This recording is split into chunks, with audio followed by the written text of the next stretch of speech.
جی اگلا سوال یہ ہے کہ اگر مرد اور عورت برابر ہیں تو پھر کیا وجہ ہے کہ اللہ تعالیٰ نے کوئی نبی ایسا نہیں بھیجا جو خاتون ہو؟ مرد اور عورت انسان ہونے کی حیثیت سے برابر ہیں، آدم و حوا کی اولاد ہیں، خلقت کے لحاظ سے، پیدائش کے لحاظ سے ان میں کوئی فرق نہیں ہے۔ لیکن اللہ تعالیٰ جب کوئی ذمہ داری ڈالتے ہیں تو وہ اس شخص کی صلاحیت کے لحاظ سے ڈالتے ہیں۔ پیغمبری کو لوگ منصب سمجھتے ہیں، وہ بہت بڑی ذمہ داری ہے۔ یعنی کبھی آپ سوچئے تھوڑی دیر کے لیے اپنے کمرے میں بیٹھ کر کہ آپ میں سے کسی شخص سے کہا جائے کہ باہر نکلو، اور باہر نکل کر لوگوں سے کہو کہ میرے ساتھ خدا بات کرتا ہے، پھر دیکھیے آٹے دال کا بھاؤ معلوم ہو جائے گا۔ یہ کوئی آسان کام نہیں تھا۔ اس بڑی ذمہ داری کے لیے اللہ تعالیٰ نے نبیوں کا انتخاب کیا ہے۔ ویسے تو ہم نہیں جانتے کہ پرانی تاریخ میں کس کس کو پیغمبری ملی ہے، لیکن جن پیغمبروں سے واقف ہیں ان میں ہمارے سامنے کسی خاتون کا نام نہیں ہے۔ اس کی وجہ اس کے سوا کچھ نہیں ہے کہ یہ ایک بہت بھاری ذمہ داری ہے۔ چنانچہ دیکھیے جو گھر بنایا گیا ہے، خاندان کا ادارہ وجود میں آتا ہے، اس میں بھی کمانے کی ذمہ داری مرد پر اللہ تعالیٰ نے ڈالی۔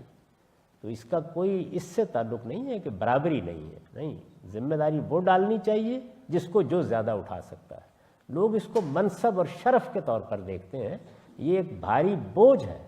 قرآن مجید دیکھیے اس کو بیان کرتا ہے رسالت مآب صلی اللہ علیہ وسلم کے لیے، اِنَّا سَنُلْقِي عَلَيْكَ قَوْلًا ثَقِيلًا، ہم آپ پر ایک بھاری بات کا بوجھ ڈالنے والے ہیں۔ یہ بہت بھاری بوجھ ہے، شکر کیجئے کہ یہ انہی پر ڈالا گیا ہے جو اس کو اٹھا سکتے تھے۔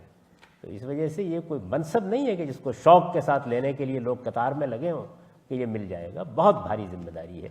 اور آپ سوچیں ذرا کہ رسالت مآب صلی اللہ علیہ وسلم کی تاریخ تو ہمارے سامنے ہے کہ آپ نے یہ ذمہ داری کیسے ادا کی ہے، اس میں کیا مراحل پیش آئے ہیں، اس میں کتنے ستم سہنے پڑے ہیں، اس میں قوم کے ساتھ کیا معاملہ ہوا ہے۔ اور آج کے زمانے میں کھڑے ہو کے نہ سوچئے، جب آپ کو بڑی آزادیاں حاصل ہیں، قدیم قبائلی تمدن میں تو آدمی کے لیے جینا مشکل ہو جاتا تھا۔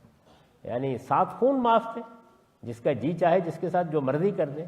لوگوں کے پاس نہ کوئی منظم ریاست تھی، نہ ان کو یہ تحفظ حاصل تھا، نہ یہ قانون تھے، نہ یہ عدالتیں تھیں۔ ان میں کھڑے ہو کر اللہ کے پیغمبروں نے خدا کا پیغام پہنچایا ہے۔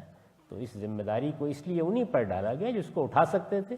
سارے مردوں پر بھی کب ڈالا گیا ہے؟ ان میں سے ان پر ڈالا گیا ہے کہ جن کو اللہ تعالیٰ نے یہ ہمت دی کہ وہ یہ ذمہ داری اٹھا سکے۔